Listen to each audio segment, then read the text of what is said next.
kami di sore hari ini.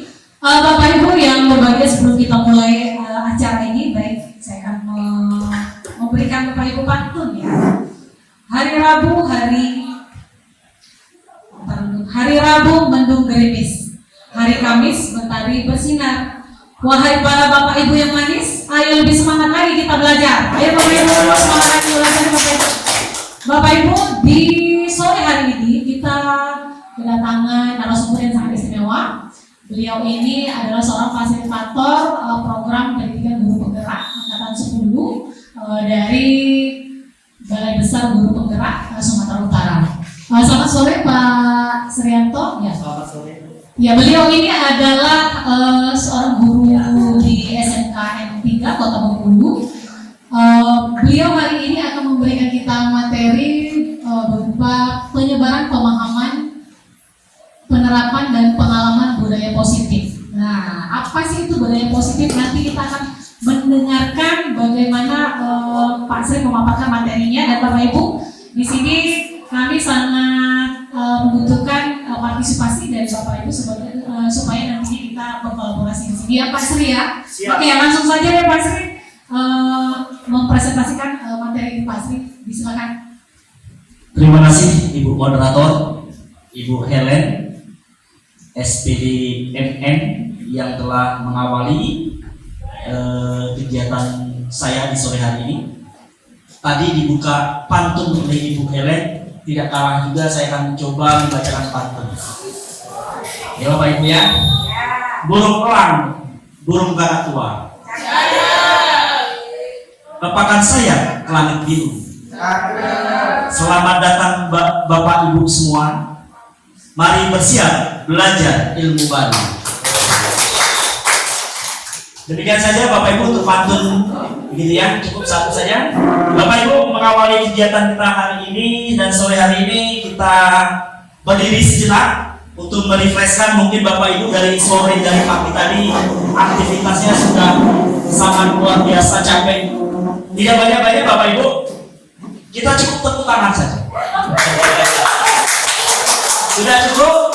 Ya, Bapak Ibu instruksinya begini. Ketika saya meminta Bapak Ibu tepuk satu kali, Bapak Ibu cukup satu kali. Kalau dua kali, tepuk dua kali. Kita coba tepuk satu kali, dua kali. Nanti Bapak Ibu ketika tidak ada instruksi tepuk, tidak usah ditepuk, ya? Oke. Bapak Ibu tepuk dua kali, satu kali. Tidak konsentrasi Bapak Ibu ya. Ya, ya. Dari sore dari pagi tadi sudah capek Bapak Ibu semua ini ya. Kita ulang sekali lagi konsentrasinya Bapak Ibu. Kita fokus.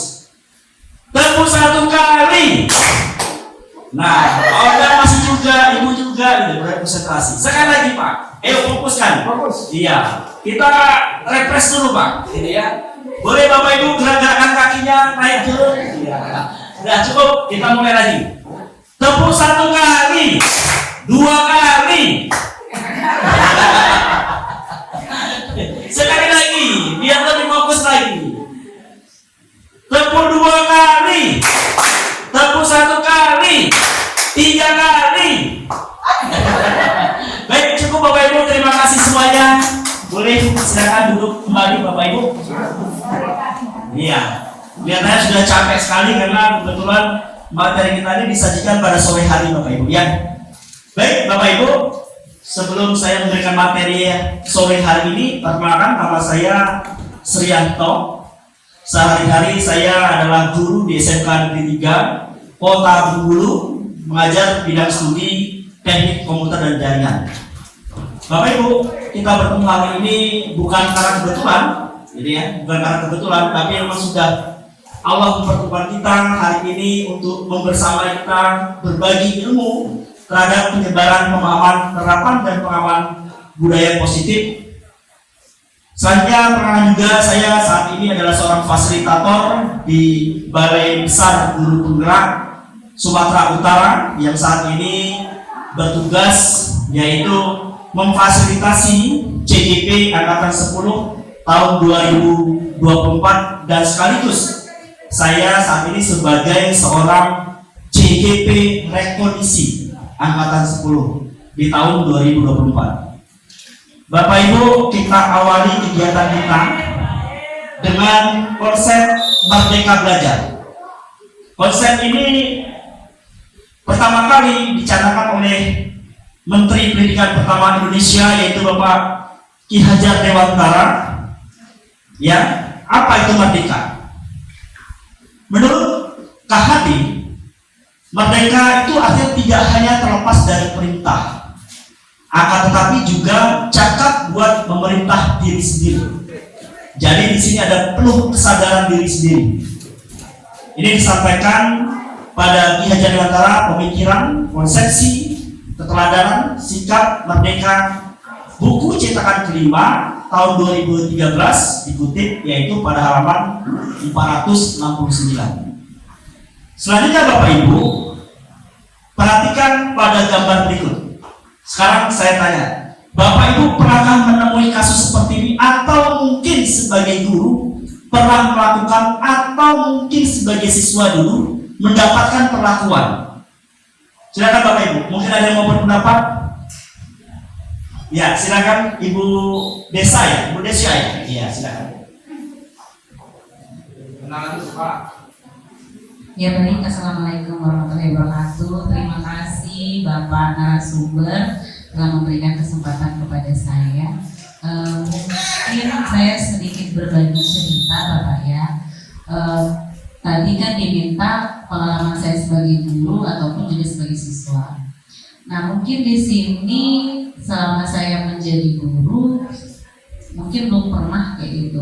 Tapi kalau selama saya menjadi siswa itu saya pernah mengalami hal tersebut Pak. Jadi kebetulan dulu rumah saya kan lumayan jauh Pak jaraknya dari rumah ke sekolah.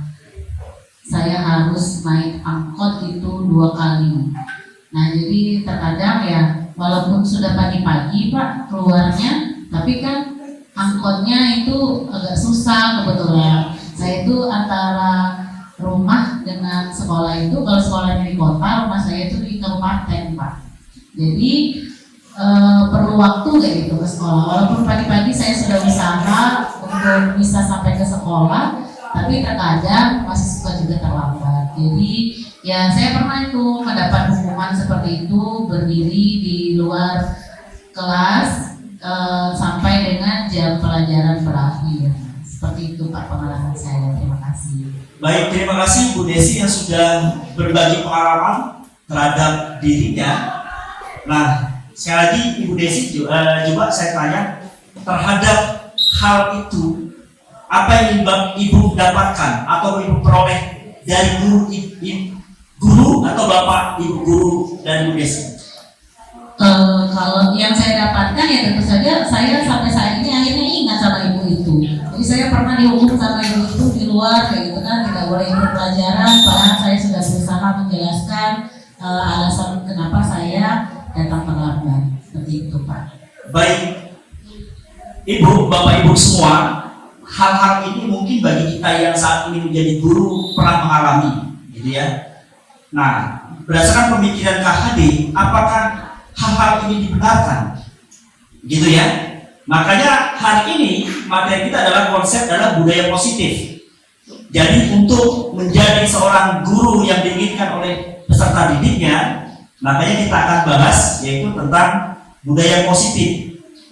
Nah nanti pertanyaan ini akan terjawab Bapak Ibu ketika kita sudah mempelajari tentang budaya positif maupun di sini ada sebelum budaya positif itu ada namanya disiplin positif. Teorinya itu adalah dikembangkan teori kontrol, teori pilihan oleh Dr. William Glasser. Di mana pada teori William Glasser ini disiplin positif itu dibagi menjadi 4. Yang pertama, Anda tidak bisa mengontrol orang lain, hanya Anda yang bisa mengontrol diri sendiri. Berikutnya, ada semua perilaku itu memiliki tujuan. Ya, dibagi lagi dalam perilaku tujuan itu ada teori motivasi. Ya, di dalam teori motivasi itu nanti ada nilai-nilai kebajikan dan keyakinan keras.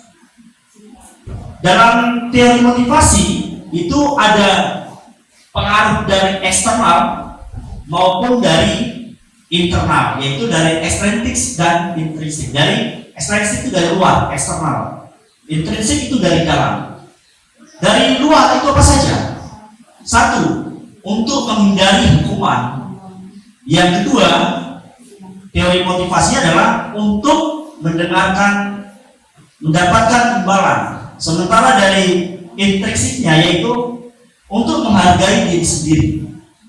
Nah, berikutnya teori ketiga adalah model berpikir menang-menang, kolaborasi dan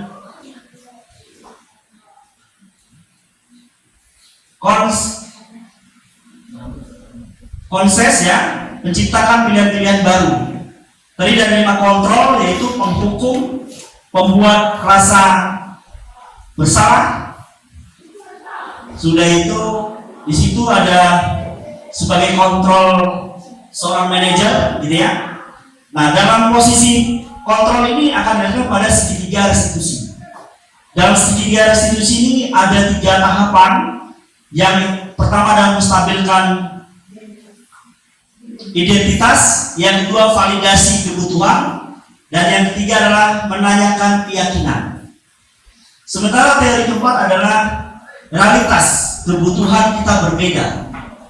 Kita berusaha memahami bahwa pandangan orang lain di dunia ini ya, setiap orang memiliki gambaran yang berbeda. Jadi kita tidak bisa memaksakan.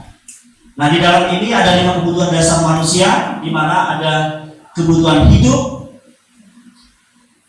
setelah itu kasih sayang, kesenangan, kebutuhan, dan lain sebagainya. Ada 5, Bapak Ibu. Untuk lebih jelasnya, Bapak Ibu, kita akan bahas satu persatu pada materi konsep inti budaya positif. Dan konsep inti ini ada 8. Yang pertama adalah perubahan paradigma belajar, kedua disiplin positif, nilai-nilai kebajikan, kebutuhan dasar manusia, motivasi perilaku manusia, posisi kontrol guru, keyakinan kelas, dan terakhir adalah segitiga restitusi. Bapak, Ibu guru semua yang hadir hari ini, pembelajaran dalam paradigma baru ini mengubah paradigma yang lama. Yang tadi pengalaman dari Bu Desi sudah dijelaskan, dia terlambat, dia habis itu mendapatkan hukuman dari guru-gurunya. Dan saya pribadi saat ini saya jadi guru, ya, saya juga pernah mengalami hal seperti itu. Tapi untuk paradigma baru ini kita harus mengubah cara berpikir kita dengan setelah kita mempelajari konsep pemikiran filosofi dari Ki Hajar Dewantara. Sementara itu, pembelajaran paradigma baru itu seperti apa? Jadi, pembelajaran paradigma baru itu adalah pembelajaran yang dirancang berdasarkan prinsip pembelajaran berdiferensiasi, sehingga para peserta didik belajar sesuai kebutuhannya berdasarkan tahap perkembangan sesuai teori psikologi modern untuk mewujudkan profil pelajar Pancasila.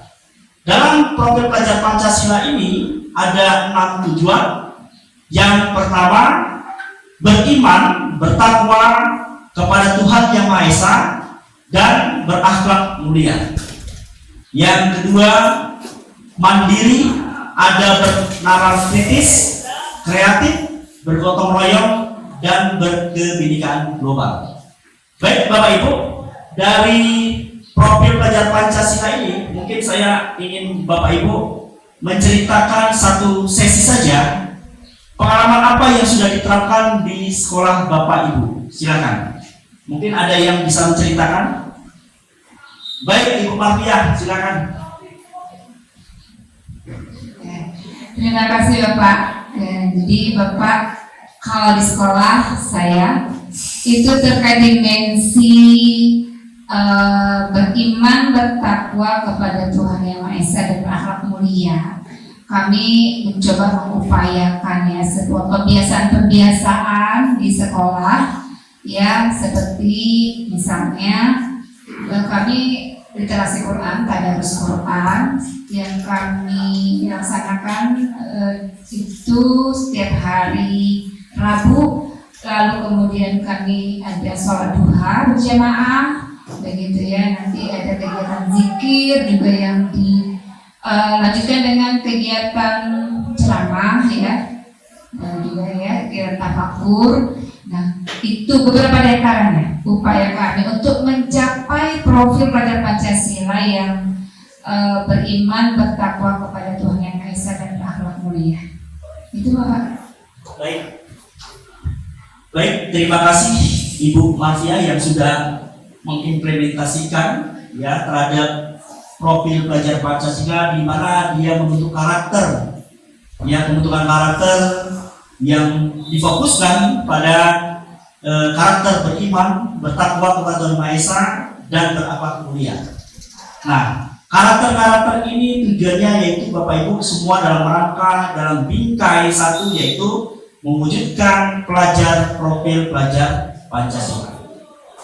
Baik Bapak Ibu, terhadap materi teori kontrol kita terjadi miskonsepsi di antara kita. Baik dari pengalaman yang dahulu dengan paradigma sekarang, kita merasakan ada miskomunikasi atau miskonsepsi ya dari pola pemikiran kita. Di mana yang pertama yaitu ilusi guru mengontrol murid. Betul, saya juga merasakan Bapak Ibu guru. Saya sebagai murid dulu dikontrol oleh guru, tidak boleh ini nak. Kalaupun terjadi kesalahan itu langsung guru sebagai senternya. Dalam belajar pun guru sebagai pusat pembelajaran. Namun paradigma sekarang tentunya berbeda dengan zaman dulu. Yang kedua, ada ilusi bahwa semua penguatan positif efektif dan bermanfaat. Yang ketiga, bahwa kritik dan membuat rasa bersalah mampu menguatkan karakter.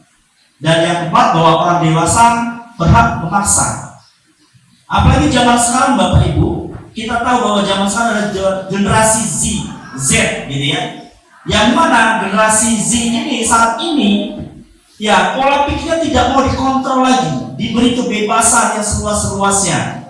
Ya kalau saya boleh bercerita, kalau dulu setiap kita sebagai anak-anak bayi pasti ada kata-kata jangan gitu ya. Namun sekarang kelihatannya sudah berubah paradigmanya. Jadi kelihatannya kita hanya memantau sebagai orang tua, hanya mengontrol, mengawasi, namun kita memberikan kebebasan dengan masih ada keterikatan dari kita sebagai orang tua. Nah sekaranglah paradigma yang terjadi pada dunia anak-anak. Demikian juga yang terjadi pada dunia pendidikan kita. Jadi kita harus berubah dengan pola pandang kita sebagai seorang pendidik ya, menghadapi tantangan yang penuh era digitalisasi saat ini. Bapak Ibu, selanjutnya untuk mengubah paradigma stimulus respon ke pendekatan teori kontrol, kita ada satu stimulasi respon, yang kedua adalah teori kontrol. Pada bingkai stimulasi respon itu realitas atau kebutuhan kita itu pikiran sama. Padahal secara teori kontrol kebutuhan kita selalu berbeda. Walaupun kita sama-sama guru, walaupun kita sama-sama satu mata pelajaran, walaupun kita sama-sama satu komunitas, namun pasti kita punya kemampuan, punya keinginan dan tujuan yang berbeda. Kita tidak bisa memaksakan bahwa kita harus mencapai A itu dengan kemampuan kita. Sementara rekan sejawat kita juga punya kemampuan yang mencapai yang sama. Jadi artinya kita terjadi di sini adalah stimulus respon dan teori kontrol itu bertentangan. Namun harapannya ke depan kita harus selalu dapat membawa diri kita dalam teori kontrol yang lebih baik. Yang kedua, pada stimulus respon semua orang melihat hal yang sama. Sementara teori kontrol itu bahwa setiap orang memiliki gambaran yang berbeda.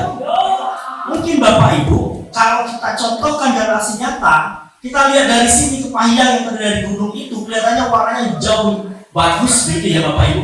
Itu cara pandang kita. Coba setelah kita mendekat, mungkin berbeda. Kita menemui ada yang namanya pohon besar gitu ya. Kita menemui ada yang namanya misalnya ada tanah yang runtuh gitu ya. Itu setelah kita pola pikir kalau dari jauh kelihatannya sangat indah. Gitu ya, sangat indah. Laut seperti itu.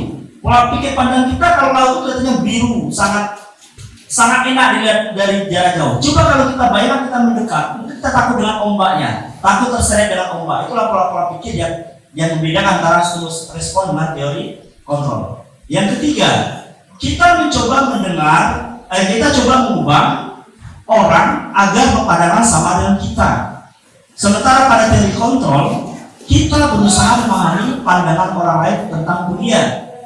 Ya, pada stimulus respon ini Bapak Ibu, ya kita berharap sama nggak pandangan orang terhadap kita? Itu dulu sama, ternyata tidak. Jadi antara kita saat ini yang duduk di sini, ya itu mungkin berbeda. Bapak Ibu mungkin hari ini kami libatkan dalam sini, ya kita dalam kita berbagi secara ilmu ini mungkin tujuannya juga berbeda-beda. Ada yang mau mendapatkan ilmu pengetahuan di sini, ilmu baru. Tapi mungkin Bapak Ibu juga sudah punya pengalaman tersendiri yang mungkin lebih hebat dari kami yang ada di tempat ini. Nah inilah gunanya kita sharing pengalaman terhadap apa yang sudah kita dapatkan. Berikutnya, perilaku buruk dilihat sebagai suatu kesalahan. Sementara dalam teori kontrol, semua perilaku memiliki tujuan. Artinya di sini Bapak Ibu, dulu mungkin pandangan dulu ya gitu ya, kita bicara dulu bandingkan dulu dengan sekarang Bapak Ibu, bahwa perilaku buruk itu sebagai suatu kesalahan. Kita saat ini tidak bisa seperti itu. Bisa jadi siswa kita hari ini melakukan suatu kesalahan, mungkin persepsi kita dia betul salah, tapi setelah kita dalami ternyata kesalahan itu karena pasti ada sebab dan akibat. Makanya kita tidak bisa langsung memvonis bahwa siswa itu salah tanpa harus tahu latar belakang dan seterusnya. Ya, jadi perlu kita harus lebih terbuka terhadap pemikiran-pemikiran yang disampaikan dengan bukti-bukti otentik yang disampaikan oleh siswa juga seperti itu. Jadi ada validasi di situ. Berikutnya Bapak Ibu, orang lain bisa mengontrol saya. Ya, apakah seperti itu kalau pemikiran dulu? Ya, saya juga merasa dulu dikontrol orang tua saya. Kamu nak, kalau dulu sekolah tamat SMP harus ke SMK. Seperti itu. Kenapa alasannya saya tanya? Ya karena saya dikontrol. Nanti kamu kalau kamu ambil jurusan keuangan, kamu pasti udah dipastikan kamu kerja di bank zaman itu. Jadi konsepsi kita udah dikontrol orang tua. Ya karena dikontrol orang tua mau tidak mau, saya ikut. Itu kontrol. Padahal keinginan saya pada waktu bukan ke SMK sebenarnya. Bertolak belakang dengan keinginan. Tapi karena dikontrol orang tua, ya saya zaman itu dulu. Tapi zaman sekarang tidak bisa lagi Bapak Ibu. Kita sudah menyerahkan semuanya kepada siswa kita. Tamat SMP ini mau kemana? Ke SMK kah? Ke SMA kah? Atau ke sekolah IT? Silakan. Atau ke pondok pesantren. Jadi kita memberikan pilihan-pilihan sebagai orang tua, sebagai alternatif. Jadi kita hanya sebagai orang tua dan memfasilitasi kebutuhan daripada peserta didik. Yang berikutnya adalah saya bisa mengontrol orang lain. Jadi hampir sama Bapak Ibu. Jadi kita tidak bisa, mungkin kalau di prakteknya Bapak Ibu, kita sebagai guru, saya tidak bisa mengontrol siswa saya itu, saya mengajar komputer. Saya tidak bisa mengontrol anak itu 24 jam bahwa anaknya bisa ngetik 10 jari. Tidak bisa. Karena kenapa? Karena ya bukan kita saja yang terlibat dalam melatih keterampilan anak itu. Seperti itu. Jadi sementara pada teori kontrol Anda tidak bisa mengontrol orang lain, betul. Ya. Selanjutnya, pemaksaan ada pada saat bujukan gagal. Sementara di teori kontrol, kolaborasi dan konsensus menciptakan pilihan-pilihan baru. Jadi melalui kolaborasi Bapak Ibu seperti hari ini kita bertemu, kita akan mendapatkan hal-hal baru, pilihan-pilihan baru. Jadi pola pikir Bapak Ibu pun juga akan baru. Mungkin dari pengalaman saya, pengalaman Bapak Ondang, pengalaman Ibu Desi, pengalaman Marbian, jelas akan memberikan pemikiran-pemikiran paradigma yang baru. Makanya kita harus banyak-banyak sharing, berbagi ilmu, berbagi pengetahuan, sehingga paradigma kita juga akan berubah cara pola pikir kita. Berikutnya adalah model berpikir menang kalah. Kalau dulu ya menang dan kalah dihitung. Jadi jelimet hitungannya. Kalau seperti ini pasti saya kalah. Pasti seperti ini saya menang. Namun kalau sekarang tidak seperti itu. Kita akan mencari win-win solution. Di situ ada saling menguntungkan. Ya. Jadi kalau pikirnya saling menguntungkan, saling menang semua gitu ya. Jadi makanya disitulah dibutuhkan kolaborasi, kebersamaan dalam bingkai satu kebersamaan. Selanjutnya Bapak Ibu, Nah, disiplin positif. Sebelum masuk ke disiplin positif, apa itu disiplin? Secara teori, disiplin berasal kata disiplina, yang artinya belajar. Disiplin mengacu pada disiplin diri yang memiliki tanggung jawab terhadap apa yang dilakukannya berdasarkan nilai-nilai yang diyakini. Kalau digabungkan dengan posisi disiplin positif, yaitu disiplin positif merupakan salah satu cara penerapan disiplin yang bertujuan untuk menumbuhkan kesadaran serta memberdayakan peserta didik tanpa imbalan penghargaan atau reward, ancaman atau hukuman. Dan di situ mendisiplinkan, menumbuhkan kesadaran, ya, kesadaran kepada peserta didik kita bahwa apa yang dilakukan itu memang sadar dari dalam dirinya, bukan karena ada reward, bukan karena ada penghargaan, terlebih lagi bukan karena ada ancaman. Ya, selanjutnya Bapak Ibu, sebagai seorang pendidik, tujuan kita adalah menciptakan peserta didik yang memiliki disiplin diri sehingga mereka berperilaku mengacu kepada nilai kebajikan universal, memiliki motivasi intrinsik dalam perubahan perilaku ke arah yang lebih baik.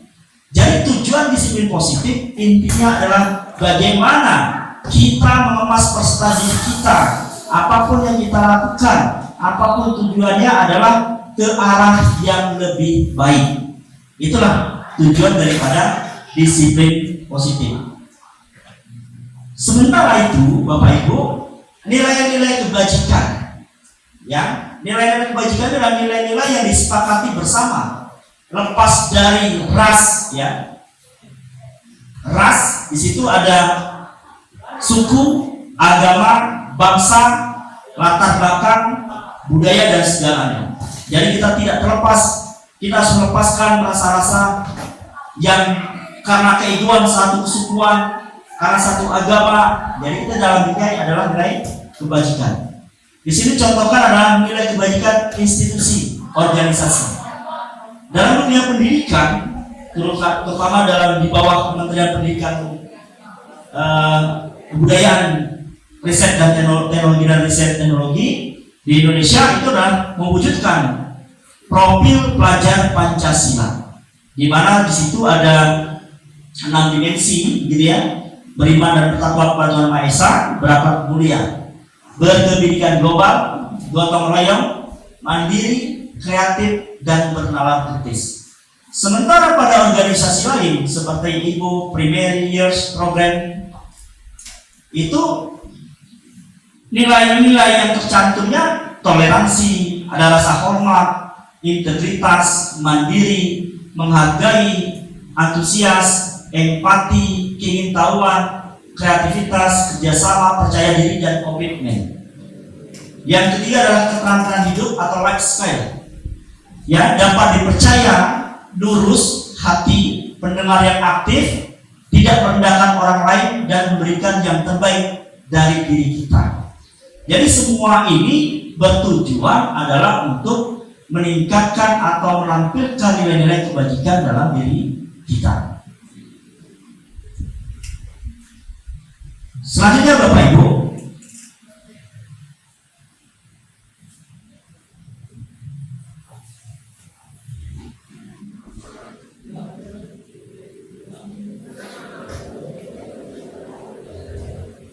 mohon maaf sebentar Bapak Ibu.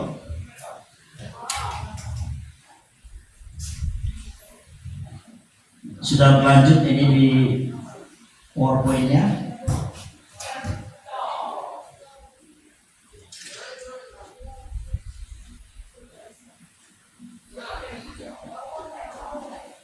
Kita masuk pada kebutuhan dasar manusia. Jadi hal-hal yang kita tuju tadi, baik paradigma, disiplin positif, gitu ya, itu tidak terlepas dari kebutuhan dasar manusia.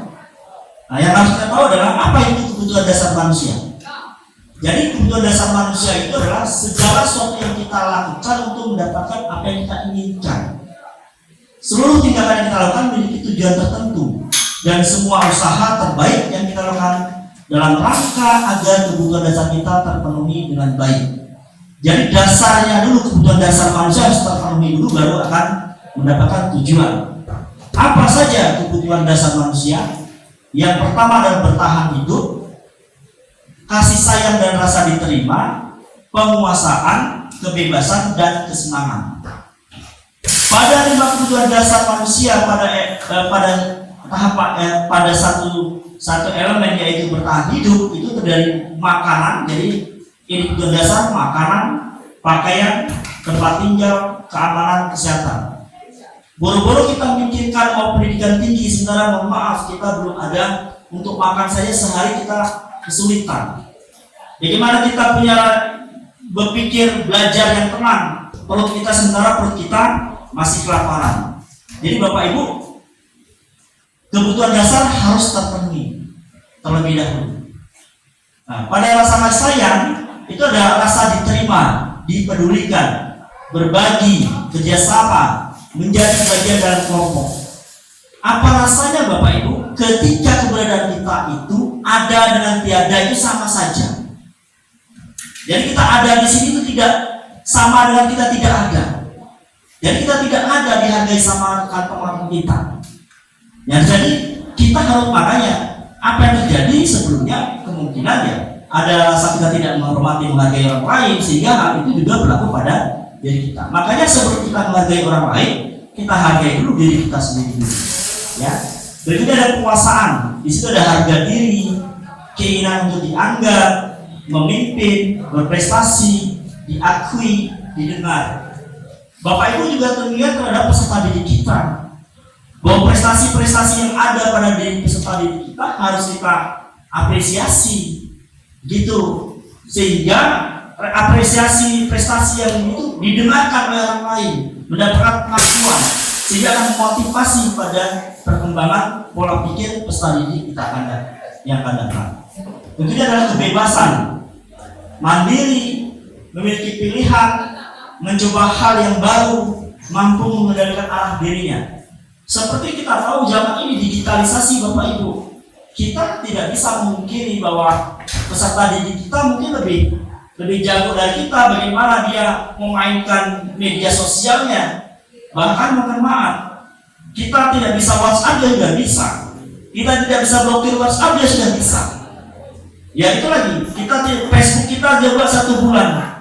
Kita lupa sebagai orang tua passwordnya, tapi peserta didik kita, Pak sini Bu, saya cari di username passwordnya yang baru. Mereka berkembang dengan sangat luar biasa dalam perkembangan seperti ini. Jadi mereka diberikan kebebasan yang dalam arti positif, ya. Selanjutnya adalah kesenangan, bermain, humor, antusias dan tertawa. Jadi berikan kebebasan pada peserta didik kita untuk berkembang, namun juga berikan kebebasan mereka untuk ada kesenangan dalam dirinya, sehingga tidak monoton menjadi seorang peserta didik yang notabene-nya adalah mungkin suka cemberut, gitu ya. Habis itu kelihatan banyak masalah, padahal mungkin dia punya prestasi, gitu ya. Ternyata ada hal kebutuhan dasar yang tidak terpenuhi. Rasa kesenangan dia mungkin di rumahnya, dia mungkin tidak diperbolehkan setelah pulang sampai di rumah, mungkin hanya di rumah saja, tidak boleh keluar rumah, tidak boleh bermain dengan tetangga kanan kiri dan seterusnya. Ya, Bapak Ibu. Selanjutnya adalah motivasi perilaku manusia. Dalam motivasi perilaku manusia ini ada 2 motivasi. Yang pertama adalah ekstrinsik dan yang ketiga adalah intrinsik. Faktor ekstrinsik ini terdiri dari faktor dari luar, terdiri dari yang berupaya untuk menghindari kenyamanan atau hukuman. Yang kedua adalah untuk mendapatkan imbalan atau penghargaan dari orang lain. Sementara dari intrinsik yaitu untuk menjadi orang yang mereka inginkan dan menghargai diri sendiri dengan nilai-nilai yang mereka percaya. Selanjutnya Bapak Ibu, ada hukuman, konsekuensi, dan restitusi. Hal ini semuanya dalam berbagai rangka, yaitu untuk membudayakan budaya disiplin positif. Hukuman itu sifatnya tidak terencana, tiba-tiba. Murid tidak tahu apa yang akan terjadi, tidak dilibatkan. Bersifat satu arah, berupa hukuman, fisik maupun psikologi. contoh nyata sudah saya tampilkan pada awal tadi Bapak Ibu. Ada siswa yang terlambat masuk kelas diberikan hukuman push up gitu ya, push up ataupun berdiri satu kaki sambil pegang telinga. Saya pengalaman saya juga seperti itu Bapak Ibu. Bahkan dulu ketika saya belum terlibat pada guru penggerak, hal itu saya lakukan. Pengalaman saya pernah mengajar di STN yang notabene-nya adalah laki-laki dengan ya pandangan dan strong gitu ya. Kita kalau ada keterlambatan walaupun 10 menit siswa udah nggak ada lagi. Harus upacara lagi Bapak Ibu. Ya, upacara ini. Saya dulu pernah punya pengalaman di satu sekolah. Ketika telat walaupun pagarnya sudah ada kawat berduri, gitu ya, mereka masih bisa masuk. Dengan cara apa? Bagaimana mereka motong kawat itu? Mau bolos pun seperti itu. Ya, sudah jelas sudah dipagar dengan kawat berduri dan seterusnya. Tapi berusaha untuk keluar dari lingkungan sekolah. Ya seperti itu yang terjadi. Berikutnya ada konsekuensi. Terencana disepakati sesuai peraturan. Murid tetap dibuat tidak nyaman. Sikap guru selalu monitor si peserta didik. Jadi tingkah laku si siswa ini selalu dimonitor. Nah, yang ketiga adalah restitusi. Disinilah harapan kita hari ini kita belajar tentang disiplin positif, budaya positif, yaitu dalam rangka bingkai pengenalan tentang restitusi. Pada restitusi adalah proses menciptakan kondisi bagi murid untuk memperbaiki kesalahan. Jadi muridnya sendiri yang akan mendapatkan solusi dari apa yang dia pikirkan. Berikutnya proses kolaboratif yang mengajarkan murid untuk mencari solusi diri sendiri. Nah di sini jadi kita memberikan alternatif sehingga siswa atau peserta didik sendiri yang akan mendapatkan solusi dari apa yang dia lakukan. Selanjutnya Bapak Ibu, 5 posisi kontrol guru. Ya, dalam 5 posisi kontrol guru ini ada guru sebagai penghukum, guru sebagai pembuat merasa bersalah, guru sebagai teman, guru sebagai pemantau, dan guru sebagai manajer. Kita akan bahas satu persatu Bapak Ibu terhadap satu kasus ini. Nah, gitu ya. Jadi contoh penerapan 5 posisi kontrol guru Bapak Ibu. Ada kasus siswa tidak memakai atribut lengkap saat upacara bendera. Nah, sebagai seorang penghukum, kita sebagai guru sebagai penghukum, kita menyuruh anak kita adalah hormat pada bendera selama 1 jam, setengah jam, 2 jam, 3 jam, bahkan setelah dihukum tidak diperbolehkan mengikuti pembelajaran sampai jam selesai. Jadi di situ terlihat jelas bahwa peran kita sebagai kontrol guru kita adalah sebagai seorang penghukum. Sesudah itu sebagai pembuat merasa bersalah. Beberapa kali Bapak Ibu harus memberitahu kamu selalu saja mengecewakan Bapak Ibu. Jadi di sini Bapak Ibu gurunya merasa ada rasa kecewa terhadap perilaku si peserta didik ini, sehingga Bapak Ibu gurunya kontra, yaitu sebagai pembuat merasa bersalah. Nah, di sini ada lagi manajer. Apakah kamu tahu kesalahanmu? Kira-kira bagaimana kamu perbaiki kesalahan? Ya. Nah, Bapak Ibu, ini ada satu paragraf ya tentang posisi kontrol terhadap siapakah saya sebagai guru di sini. Bapak Ibu bisa minta pendapatnya. Kalau saya kecewa sekali dengan kamu, ini termasuk kontrol guru sebagai apa Bapak Ibu? Iya, Bapak Ibu sudah mulai memahami sekarang terkait dengan kontrol guru. Berikutnya kasus kedua, apa rencanamu untuk menyelesaikan masalah ini? Sebagai apa Bapak Ibu? Manajer. Ya, berarti sudah sepakat semua Bapak Ibu. Berarti ilmu baru sesuai pantun yang saya bacakan tadi sudah mulai terasa. Ya, mudah-mudahan sampai akhir tetap semangat. Walaupun ada yang diam gitu ya. Ya, nah ini Bapak Ibu, kamu tidak pernah mendapat nilai. jika tidak mengerjakan tugas? Pemantau. Hukuman pun ada juga di situ, tapi dominannya, ya ada nilai dominan di situ ya, sebagai pemantau. Nah, hal tersebut ya terhadap kontrol guru itu dapat dilakukan melalui sebuah kegiatan namanya keyakinan kelas. Mengapa kita butuh keyakinan kelas? Mengapa bukan peraturan kelas? Nah inilah, mungkin Bapak Ibu ada yang bisa berpendapat? Silakan. Ya, Ibu Wiwi lagi silakan. Ibu ini pintar lagi konsentrasi yang nyerap materi saya hari ini. Baik, terima kasih Bapak. Mengapa keyakinan kelas dan mengapa bukan peraturan kelas? Begitu Pak. Jadi keyakinan kelas itu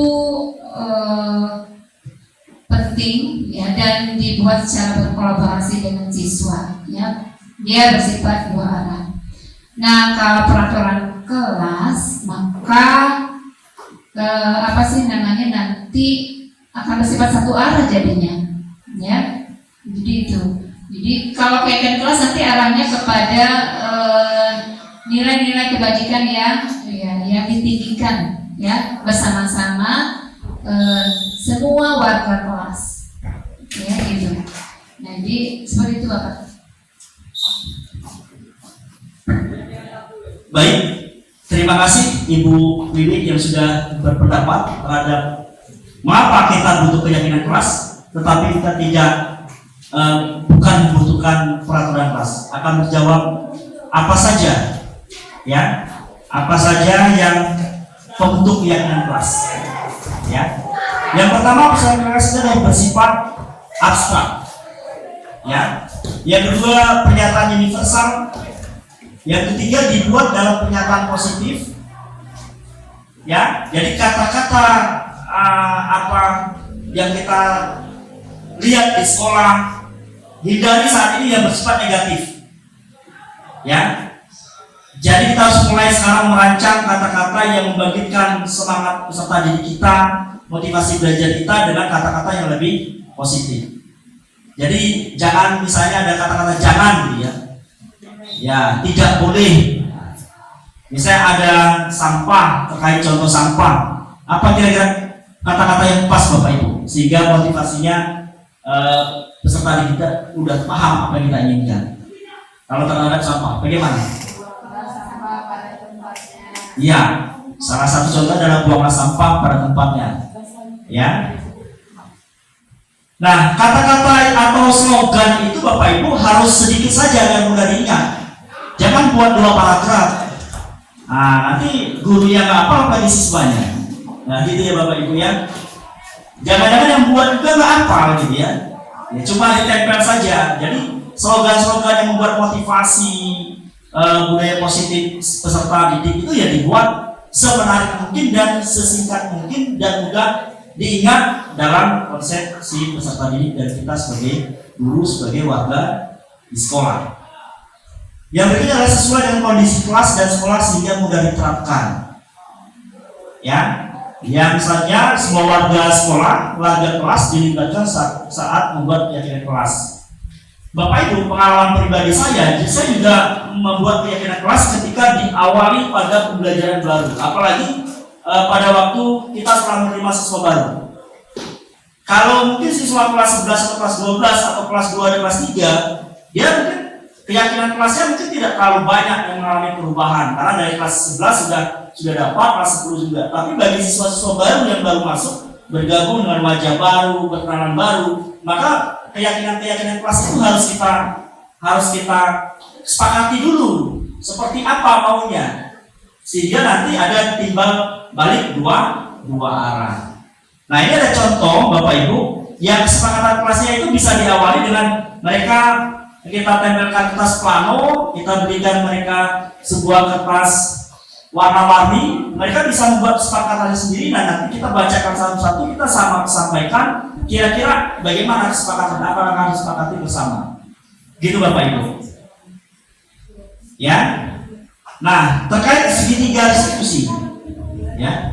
Terkait segitiga restitusi Bapak Ibu, ini adalah cara penyelesaian suatu masalah terhadap peserta didik kita, ya, di mana di sini ada dibutuhkan dialog yang dijalankan oleh guru agar dapat menghasilkan murid yang mandiri dan bertanggung jawab. Ini yang disarankan Bapak Ibu. Jadi kita menemui peserta didik kita punya permasalahan, kita berdialog. Bukan kita menyalahkan, bukan kita yang terbaik sebagai guru, bukan kita harus mengontrol bahwa kita sebagai seorang penghukum. Jadi kita harus sebagai seorang pendidik menerapkan segitiga restitusi.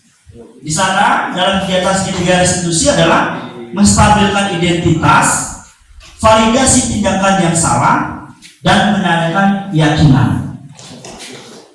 Terkait kegiatan segitiga restitusi ini Bapak Ibu, nah dimulai dari menstabilkan identitas. Jadi kita meyakini bahwa setiap orang pasti pernah melakukan kesalahan. Jadi kesalahan yang dialami oleh peserta didik kita bukan dia saja yang mengalami. Sebelum-belumnya pun terjadi sudah dialami oleh orang lain, termasuk kita sebagai seorang pendidik mungkin dulu pernah mengalami. Jadi seperti itu. Jadi bukan kita memponis bahwa apa yang dilakukan oleh peserta didik itu salahnya hari ini, bahwa hanya dia saja yang mengalami kesalahan. Tidak, bahwa semua orang juga pernah mengalami. Yang kedua, kamu bukan satu-satu yang pernah melakukan ini. Jadi kalau ada kesalahan, belum tentu siswa itu satu-satunya, gitu ya. Kita mungkin pernah jadi murid, jadi peserta didik, kita pun juga mungkin pernah melakukan kesalahan-kesalahan yang selama ini kita alami sebagai sebuah pengalaman. Ini termasuk dalam menstabilkan identitas. Terkait kegiatan validasi tindakan yang salah, ini bisa dilakukan dengan kamu tentu punya alasan kenapa melakukan itu. Nah, Bapak Ibu, kita tidak boleh memponis seorang siswa kita itu betul-betul dari satu sumber, dari satu arah, bahwa kita tuh merasa berat. Kamu pokoknya salah. Kenapa kamu tidak pakai topi? Kamu salah. Kamu melanggar aturan yang sudah dibuat di sekolah. Kalau di SMK kami Bapak Ibu itu punya poin-poin. Enak kami ada guru BK ya. Seperti itu. Jadi kita sebagai seorang pendidik harus validasi dulu tindakan siswa. Kenapa dia tidak pakai topi? Gitu. Apakah basah? Apakah hilang? Ataukah terbawa anak adiknya yang mungkin sekolah di SD tadi dititipkan? Ataukah terbawa oleh orang tuanya yang baru mengantar mungkin ke pasar dan seterusnya? Jadi di sini kita membutuhkan validasi tindakan. Tapi validasi tindakan itu harus dibuktikan secara nyata, Bapak Ibu, konfirmasinya. Bukan satu kali juga, Pak, topi saya hilang. Apakah betul? Nah, kita sebagai guru tidak langsung oke. Kita butuh validasi juga, mungkin dari orang tuanya, dari pihak-pihak temannya, kan seperti itu. Berikutnya, adakah cara lebih efektif untuk mendapatkan apa yang kamu butuhkan? Jadi di sini diberikan suatu pertanyaan kembali kepada siswa bahwa apa yang dilakukan itu apakah kamu butuhkan, apa yang kamu butuhkan, seperti itu. Terhadap menanyakan keyakinan, hal yang dapat kita lakukan dengan bertanya apakah kelas apa yang telah kita sepakati, keyakinan apa yang telah kita buat dari awal kemarin, dari dulu, dari apa yang kita sudah sepakati bersama. Misalnya keyakinan kelasnya yaitu belajar dengan rajin ketika di laboratorium tidak boleh main games. Nah, itu kan kesepakatan kelas dibuat dari awal ketika kita belajar di lab komputer, ya. Nah seperti itu, tapi masih juga ditemukan hal-hal yang namanya peserta didik pasti kadang ada butuh kebebasan, Bapak Ibu ya. Namun kita ya tadi sebagai guru harus tetap membuat suatu budaya positif, disiplin positif terkait salah satunya adalah melakukan restitusi. Kamu ingin menjadi orang seperti apa? Ya kita bertanya kepada peserta didik kita. Ke depan dia mau seperti apa? Mungkin dia menjadi mengidolakan kakaknya yang saat ini kerja di bank. Mungkin saat ini kakaknya ada kerja di IT. Mungkin kerja saat ini kakaknya ada yang di luar negeri kuliah dan seterusnya. Jadi mungkin kita harus menggali tentang apa yang ingin siswa kita inginkan ketika dia menyelesaikan pendidikan kita di sini. Selanjutnya Bapak Ibu, terkait menstabilkan identitas. Ya, berdasarkan prinsip membuat kesalahan adalah bagian dari proses pembelajaran. Ya, seperti tadi bahwa kesalahan ini Bapak Ibu, ya,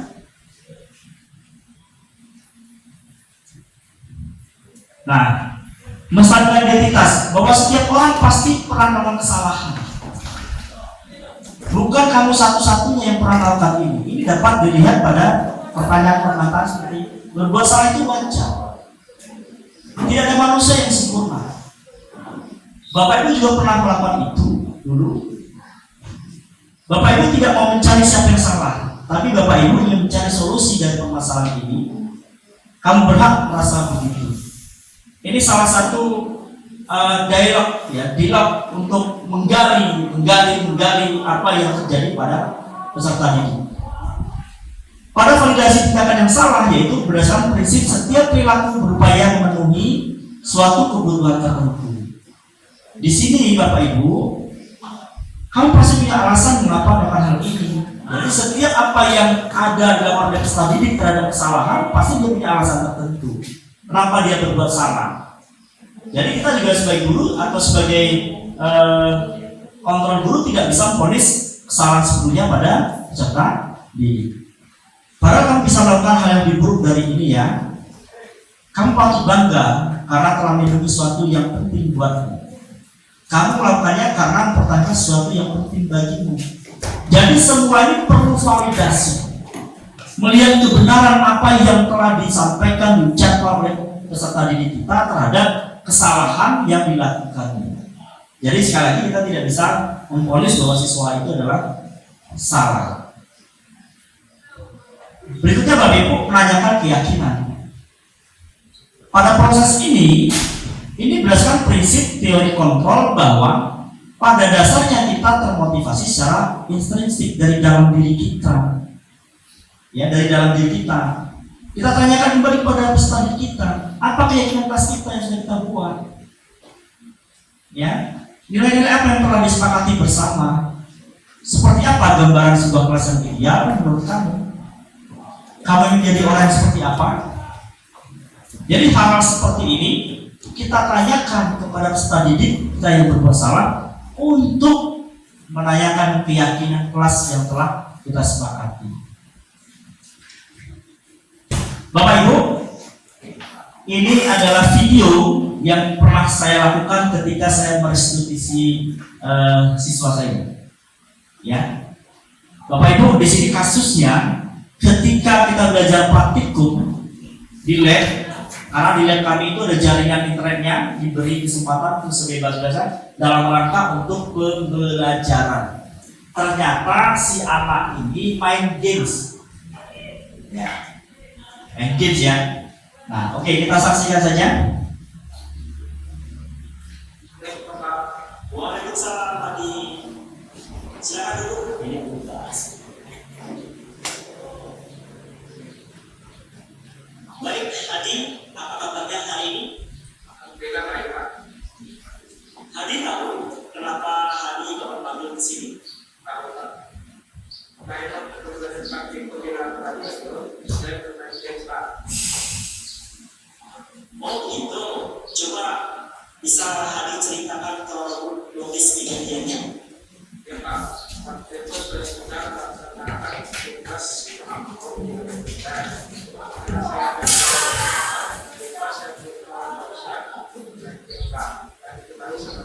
Saya Baik, Bapak yakin tidak ada siswa yang sempurna. Hadi sudah melakukan hal terbaik, yaitu mau mengakui kesalahan yang telah Hadi lakukan. Kalau boleh tahu, kenapa Hadi sampai mau bermain gigs pada waktu jam praktikum?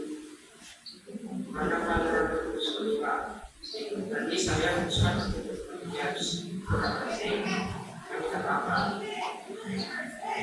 Menurut Hadi, apakah tindakan itu benar salah? saya bermain setelah saya berkata belajar mulai dilakukan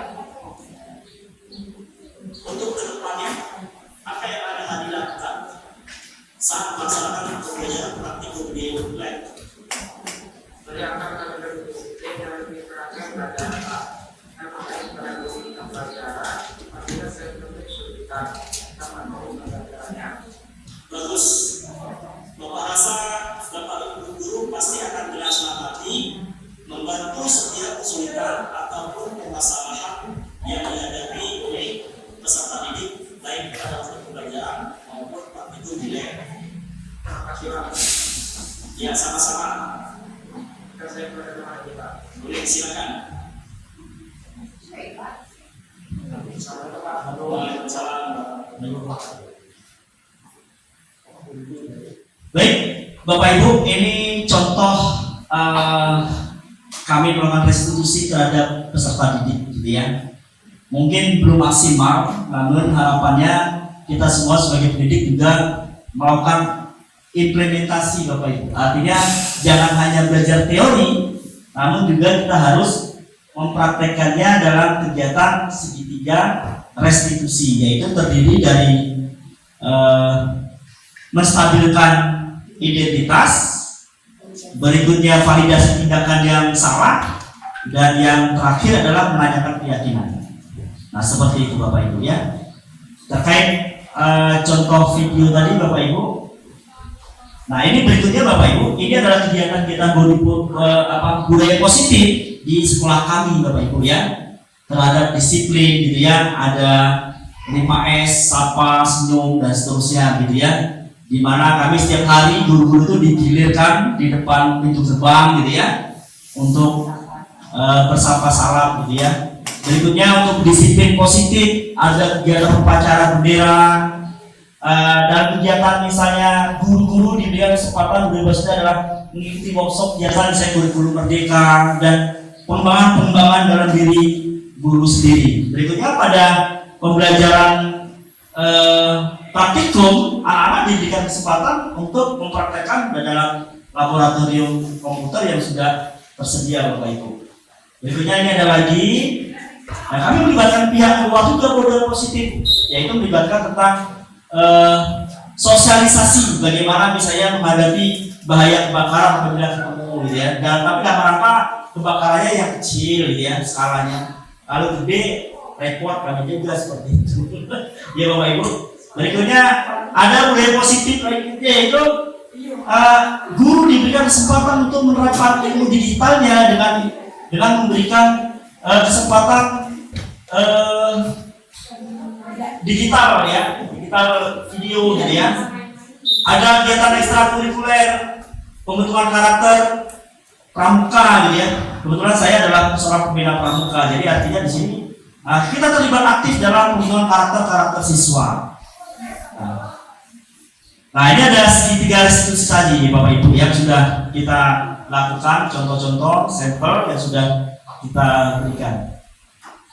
Baik Bapak Ibu, di penghujung akhir materi kita yaitu terhadap budaya positif ya. Dalam penerapan program disiplin positif, hendaknya guru memiliki standar kepribadian profesional dan sosial yang baik, di mana guru mampu merefleksikan dirinya dalam posisi kontrol saat ini. Bagaimana perjalanannya sebagai seorang among atau sebagai seorang manajer yang menuntut murid-muridnya menjadi insan yang mandiri, merdeka, dan bertanggung jawab. Standar nasional pendidikan. Demikian Bapak Ibu, ya, demikian Bapak Ibu terhadap apa yang saya sampaikan budaya positif materi hari ini terkait rancangan tindakan untuk aksi nyata saya seperti ini Bapak Ibu. Ya. Berikutnya saya kembalikan lagi kepada Ibu moderator. Terima kasih Pak Srianto, pemaparan yang luar biasa tadi Bapak Ibu ya. Ternyata Pak Sri ini luar biasa, sudah menjadi pembina OSIS, pembina apa lagi Pak? Pembina pramuka. Jadi sungguh biasa, dan tadi secara tidak langsung beliau promosi sekolahnya juga ya Bapak Ibu. Jangan lupa guru-guru SMP arahkan anak-anak kita untuk bersekolah di SMK Negeri 3 Kota Bengkulu, Provinsi Bengkulu. Oke Bapak Ibu, mempercepat waktu ya, ikan sepat ikan gabus. makin cepat, makin bagus. Disilakan Bapak Ibu untuk berdiskusi atau ada masukan yang konstruktif untuk Pak Suyanto mengenai pemaparan materi tadi. Silakan Pak Yudit.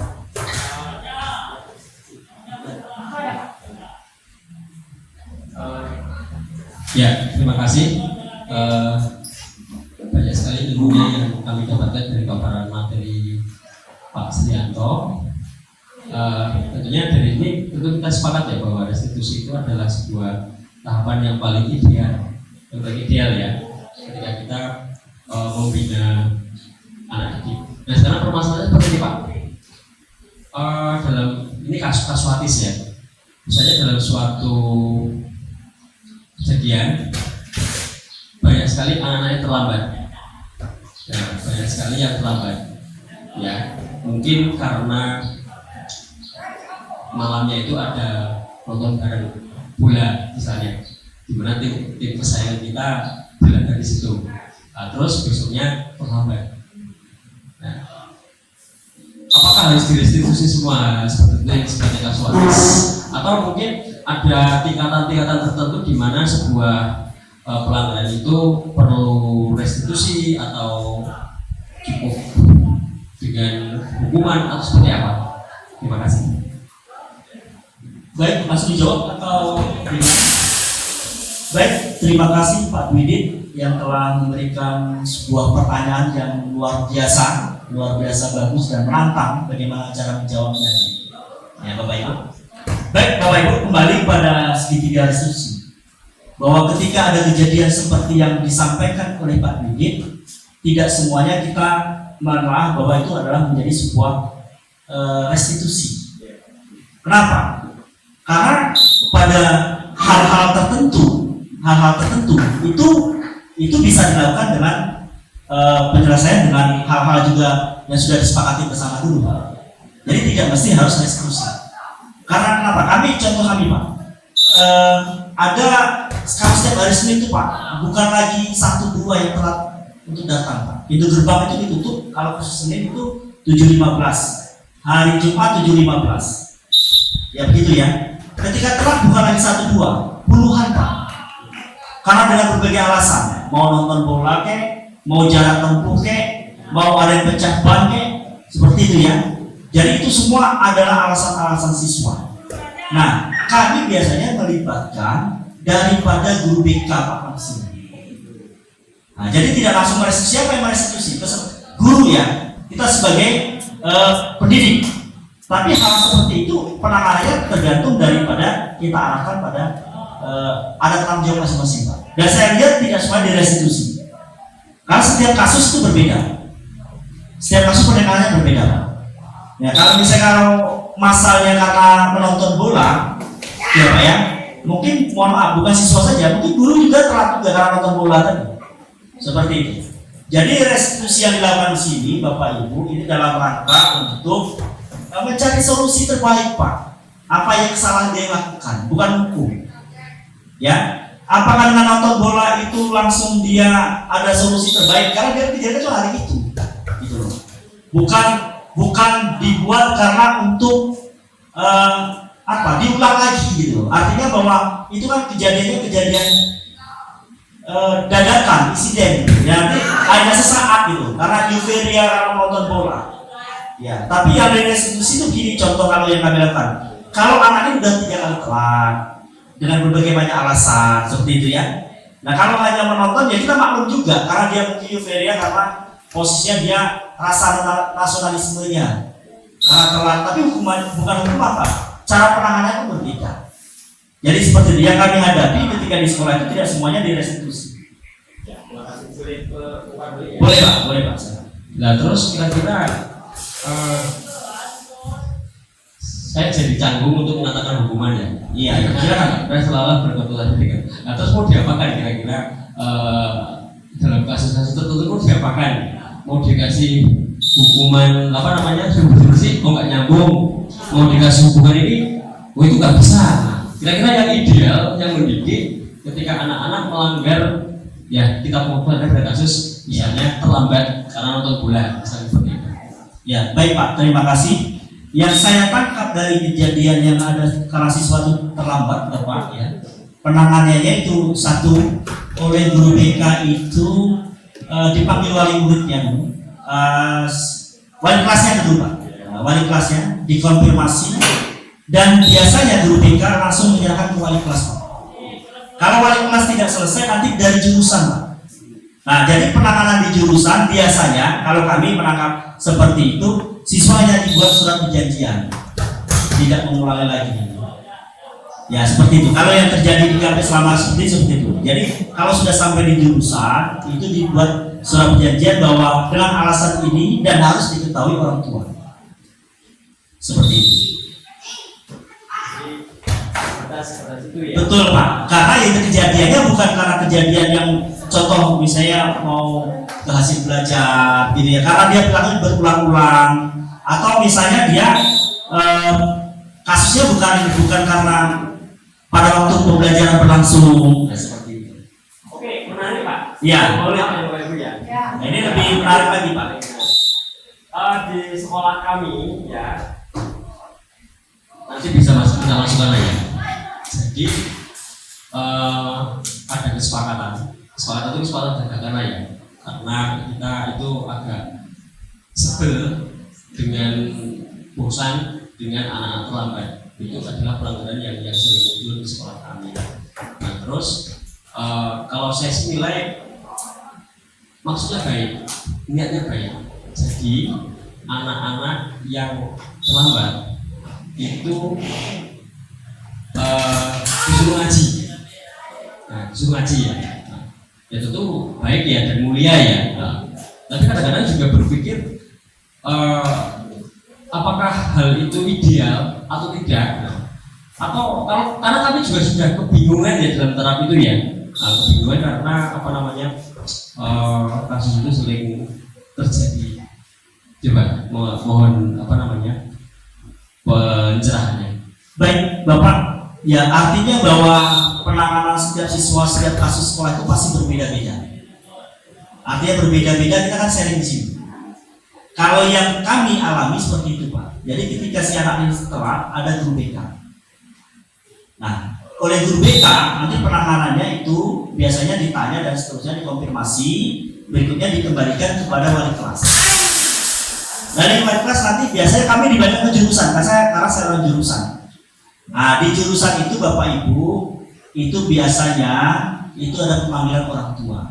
Jadi artinya tidak serta-merta kita memberi hukuman tadi, tapi kita melibatkan orang tua untuk perhatian lebih. Kenapa? Contoh nih, karena dia nonton bola, ya orang tua harus mengingatkan di rumah seperti ini, seorang pelajar seperti ini tidak boleh sampai jam sekian seperti itu. Nah, jadi setelah itu orang tua juga harus tahu bahwa dia hari itu telat itu karena nonton bola. Nah, sebatas itu Pak kalau yang di SMK. Tapi kalau kasusnya karena pembelajaran berbeda, kasusnya restitusi Pak. Diserahkan biasanya pada guru yang bersangkutan. Saya contoh tadi itu kejadian yang saya alami ketika siswa itu bermain games. Nah, itu karena pembelajaran saya. Tapi karena kejadian ini pada bidang yang menyeluruh karena ada waktu kesiswaan, di bawah kesiswaan biasanya dia menyerahkan ke guru BK. Guru BK menyerahkan ke wali kelas. Wali kelas nanti dikembalikan diketahui oleh ketua jurusan. Dari jurusan baru orang tua harus terlibat. Itu penanganan kami Pak. Mungkin kalau penanganan Bapak Ibu mungkin berbeda. Nah, seperti itu.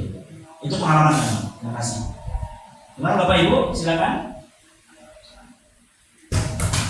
Baik, bagaimana Pak Adri? Oke Bapak Ibu.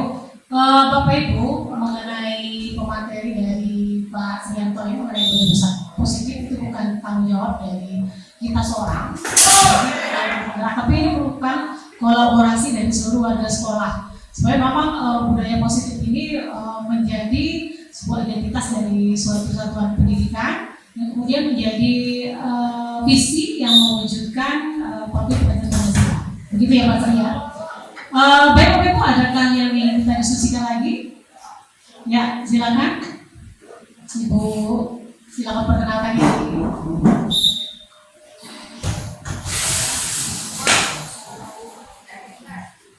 Terima kasih, nama saya Sisil dari SMP 21. Jadi saya baru terpikirkan sebenarnya Pak setelah pemateri kelima ini Sebelumnya saya pernah honor di sekolah dasar.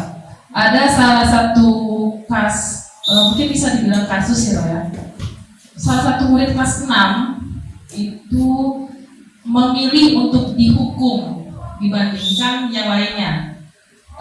Kan restitusi ini kan baru kita kenal ya, istilah sebelumnya kan kita kamu nggak hafal, nggak belajar, dihukum kan bersih-bersih dan lain-lain. Ketika setiap hari Jumat itu ada duha dan kita setelah hafalan tahfiz hadis gitu kan. Dia memang sedikit agak kurang dalam menghafal, tapi satu surat pendek itu dia sudah 3 bulan tidak bisa sama sekali, 1 ayat saja. Jadi dia langsung, Bu, saya dihukum saja. Atau minggu depannya, Bu, WC mana yang mau saya bersihkan? Minggu depan lagi, Bu, lapangan yang mau dibersihkan yang luar atau yang di dalam? Ketika kita ngobrol sebagai teman, sebagai wali kelas, dia memilih untuk kayak silent treatment. Dia cuma duduk, tidak mau mengatakan atau apa yang dia rasa, tidak mau ngobrol, tidak mau sama sekali, setertutup itu anaknya. Jadi langkah tepat apa ketika kita bertemu dengan peserta didik yang tidak mau ngomong apa yang dia rasakan, dan dia lebih memilih dihukum dibandingkan untuk bercerita kepada kita apa yang dia rasakan. Terima kasih sebelumnya Pak. Semoga bisa menjadi feedback baik untuk saya dan teman-teman di sini. Terima kasih Bu Sisil. Jadi itu menarik sekali Pak Srianto ya. Jadi ada kasus di mana anak itu lebih memilih untuk dihukum daripada untuk mungkin belajar di kelas mungkin ya. Ini sudah nyaman dengan zona itu ya Pak Sri ya. Jadi gimana nih Pak tanggapan Bapak? Baik, terima kasih Bu Sisil. Pertanyaannya yang luar biasa. Walaupun saya bukan di jenjang sekolah dasar, namun dari permasalahan itu yang perlu kita lakukan sebagai seorang pendidik adalah satu lagi, catatan, tidak boleh menghukum apapun dengan paradigma baru ini. Seperti itu. Makanya kita harus melibatkan stakeholder semua. Orang tua harus tahu, kita harus tahu latar belakang si siswa itu, kenapa dia seperti itu. Ya, oke, kalau dia tidak mau bercerita, kan ada teman dekat. Siapa teman dekat dia? Kita bisa pendekatan melalui teman-teman dekat dia, teman-teman sepermainan dia, atau pada orang tuanya langsung kita. Ya, bisa juga visit home visit. Kita bisa kunjungi Bu. Kita jangan cuma satu pihak, makanya kita butuh validasi. Kalau kita hanya di sekolah saja kita terima, mungkin oke. Tapi kita butuh validasi langsung ke mungkin home visit rumahnya. Lihat latar belakangnya kenapa seperti itu. Apakah keluarganya broken home dan seterusnya? Apa di rumah dia tidak punya perhatian? Nah, jadi intinya bisa jadi si siswa ini bisa jadi itu mencari perhatian kita sebagai wali kelas. Bisa jadi dia membutuhkan dorongan motivasi. Bisa juga ibu kita sebagai wali kelas mungkin guru-guru memberikan contoh-contoh motivasi dalam bentuk kita bercerita. Orang-orang tokoh hebat yang dulu seperti ini, setelah dia termotivasi dia berubah dan seterusnya. Jadi intinya Bapak Ibu sebagai seorang pendidik, kita tidak pernah bosan-bosannya bahwa kita memang menciptakan seorang pemimpin masa depan. Ya, dengan segala konsekuensi bagi seorang pendidik. Yang kita hadapi adalah manusia yang perlu dimanusiakan. Artinya di situ, ya jadi kita tidak boleh menghukum. Sekali lagi, dalam paradigma baru kita tidak boleh melakukan sebuah penghukuman. Makanya kita tidak boleh bosan, kita melibatkan semua yang terlibat dalam kehidupan. Pasti ada solusi, tidak ada solusi. Terima kasih, itu saja. Baik. Baik, Bapak Ibu, kita harapkan kita mempelajari budaya positif ini sebagai jembatan untuk kita menuju transformasi pendidikan Bapak Ibu ya. Dan juga Bapak Ibu, tidak terasa waktu sudah semakin malam, menunjukkan 15.40. Mungkin sudah tercerahkan ya Bapak Ibu ya mengenai materi dari narasumber kita ini. Dan pada intinya kita mempelajari ini adalah mengubah guru sebagai pengontrol menjadi seorang fasilitator atau sebagai seorang coach. Jadi ubah mindset Anda pada saat ini dan selalu bergerak dan menggerakkan teman-teman dan lingkungan di sekitar Anda, khususnya dunia pendidikan kita supaya lebih maju. Baik Bapak Ibu, mungkin ini penghujung dari pertemuan kita kali ini. Izinkan saya pantun ya Bapak Ibu. Makan durian dengan kekasih hati. Cukup sekian dan terima kasih. Wassalamualaikum warahmatullahi wabarakatuh.